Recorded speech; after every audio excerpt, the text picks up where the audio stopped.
大家好，我是博正。在说我不是特别相信进化论之前呢，还是先分享一下《人类简史》这本书里面的一些内容。那这样呢，有助于说明我的这些想法。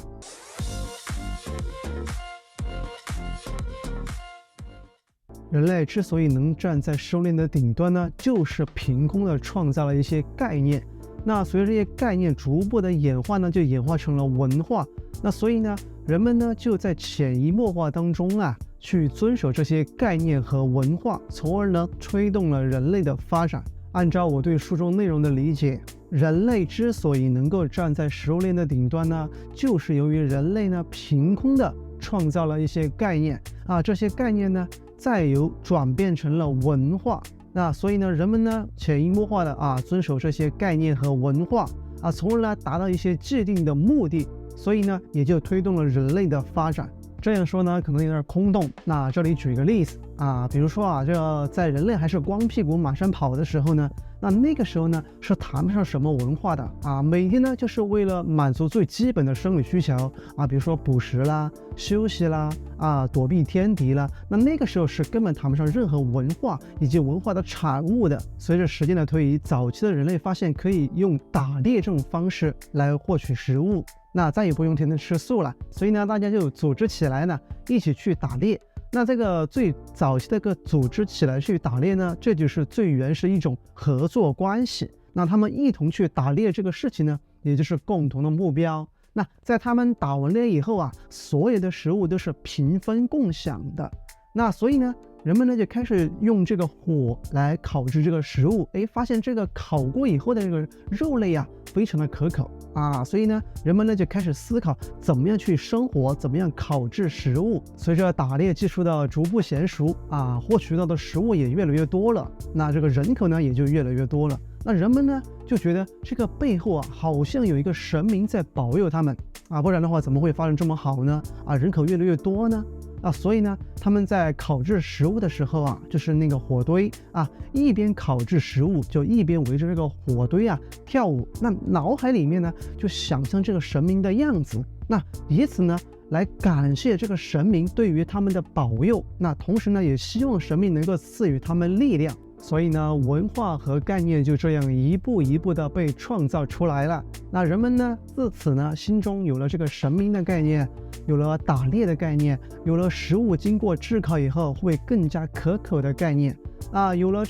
在这个火堆旁边炙烤食物的时候呢，要围着火堆跳舞的这种文化。那随着时间的推移呢，这个概念和文化呢变得更加复杂。那变复杂以后呢，就需要更多的人来配合才能完成。然后有了等级制度和文字，那文字呢又可以将一切文化和概念以文字的方式记录下来，并且传播下去。那再到后来呢，就有了等级制度、规章制度，人们就按照这些等级制度和规章制度呢，各司其职参与劳动在社会当中呢，每个人都有自己的事情做，那这样呢就促进了社会的发展以此呢进行了良性循环。在生产力不断提高的前提下各种文化呢也在逐步的发展。比如说这个春节就有这个回家吃团年饭的这个文化这个端午节呢有赛龙舟捉鸭子就是吃粽子这些习俗文化。那西方呢也有这个圣诞节万圣节这些文化这些节日。那这个东方和西方的这种文化这个一交融以后会迸发出一些新的衍生文化。那比如说这个在圣诞节前夜那个叫平安夜，那其实呢我们这边呢要取平安夜这个平字呢为一个美好的寓意，所以呢很多人就在那个时候送苹果给这种亲朋好友以此表达这个平安的祝福。其实呢这个送苹果这个文化在西方这种本土就是圣诞节本土国家呢，他们是没有这个送苹果这个习俗的。刚才大致分享了书里的内容，那这里说我不是特别相信进化论更倾向于相信有造物主的这种观点为什么会这么说呢原因有两个。第一就是没有中间态。那按照这个进化论的说法我们包括我们人类在内其他的所有生物呢都是由很早很早以前的远古的某一种生物逐步演化而来的。那这里我做一个假设，如果是逐步演化而来，那以前的人类可能是有4只脚走路的啊，可能也有发达的咬合力。那么这里有一个疑问，就是在这个逐步的演化过程当中，它应该是一个相当长的时间。那为什么在现在为止，在所有的出土的化石当中，没有发现介于人和这种4脚走路的生物之间的这种个体的化石？比如说这里做一个假设啊，我们都不说太远，就是说从有尾巴进化到没有尾巴这一段的话，那它是需要很长很长时间的，对吧？那它不是像说这个什么数码宝贝啊，一瞬间就进化了，它不是这样的，它肯定是经过多少万年啊进化而来的。那比如说，如果说是这个进化论是成立的话，那最开始呢，如果人类是有尾巴的，比如说80厘米，那经过多少万年它进化成50厘米，那再经过多少万年呢，进化成30厘米，最后到20厘米、10厘米，到最后都没有了。那在这么长的时间跨度当中，肯定有中间态，就是比如说有一个50厘米的这种生物的存在，那肯定有它的化石这么长的时间肯定有它的化石，但是到现在为止依然没有发现这种中间态的化石出土。那也就是说，你没有这个证明这个生物，就是包括人类在内的这个生物呢，是从很早以前的某种生物逐步进化而来的。你没有证据，这个证据就叫中间态你没有证据证明它是一步一步进化而来的在我们的意识当中，好像人一生下来或者知道的就是现在这个样子。而且你想一下包括电视里面还是什么里面嘛都没有发现告诉你说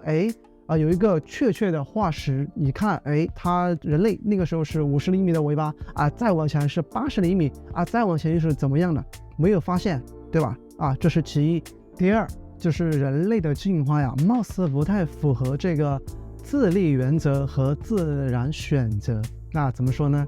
就是说我们人类就是包括我们人类在内的大多数生物都是需要氧气生活的，对不对？那么这个氧气呢，它有氧化作用，它是氧化万物的比如说这个铁生锈，它就是一种氧化反应。那这个生物包括人类在内嘛，它也有氧化反应比如说你呼吸这个氧气呼出这个二氧化碳，那在人体内呢，它也会进行这个新陈代谢。那新陈代谢本身呢，就会有这个细胞的这个分裂凋零，它本身也是一个氧化的过程。那我想说的是，那为什么要去选择一个让自己不是说选择嘛，就是进化，为什么会进化成要去选择一个让自己不断衰老的这么一种生存条件的空气？它为什么不去选择氮气呢？因为氮气在空气当中的占比是78%左右，而氧气呢只有21%。那氮气呢也是惰性气体，也就是不太容易跟其他物质发生反应，也就没有所谓的氧化老化这一说。所以说呢，如果这个进化论成立的话，那包括人类在内的其他的所有的生物呢，它都应该去选择氮气才对。因为氮气它是惰性气体不像氧气那样它要氧化万物。那第二呢，就是它的占比高氮气占比78%左右，那相对于来说它的资源呢就相当的丰富。那如果是出于这个自力原则的出发如果这个进化它是进化过来的，那进化也是逐步的嘛，它有一个逐步的选择的过程的话，它为什么不去选择一个有这个高的含量的这个氮气呢？以上2个观点呢，就是我不太相信进化论的一个原因。当然了，这也是针对我嘛，针对我这个认知边界以内做出的一些看法。那也就当它是胡思乱想吧仅供娱乐大家也不用太当真。以上呢就是我关于人类简史以及我为什么不太相信进化论的一个大致分享。那如果你看完以后有自己的其他的想法呢，也可以留言告诉我。那本期视频就是这样了，下次见，拜拜。